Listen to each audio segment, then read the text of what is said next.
Kajingnya kan at kabajur hapdeng ka Iran ka United States bat ka Israel kala nangjur kat ba kajingnya kun kala poi sya kasni ka banyo.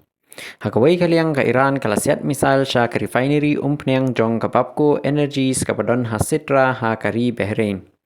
Kani kajingnya ther kala penmi ding ha ka refinery henrei kibor penlip ding kila bentem ya ka ding bat shem ladon kinu ki pemensau.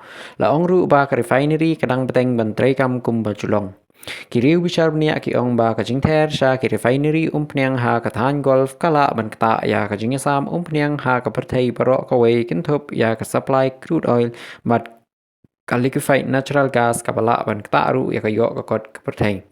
Ha ka ju ka por ka United States bat ka Israel kila sedang biang ya kajing ther na sun sha ki benta ba pher ka Tehran bat ka Lebanon. Ka Iran ru kalau jawab daga baset misal syaki jaka ka Israel bat syaki benta hakatan Middle East. Ki kubor ki ong ba palat shihajar ars pangut ki briu ki ladu yala ka jingim ha Iran na du basdang kani ka jingikun. Ha ka ju ka por ka United States Department of Defense kala penbana ya ki kerteng jong arngut ki sipai Amerika ki balaklat ha ka jingikun. Kata u Major Jeffrey O'Brien bat u Chief Warrant Officer u Robert Marcen.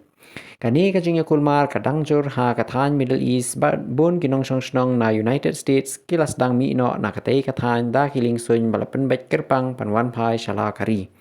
Ha Washington DC kajing kren san hima simaru kala mi jur kikatu katni kikhot jong United States Congress kilabu jing pili halor kadaw baka sorkar kala rai banther ya ke Iran.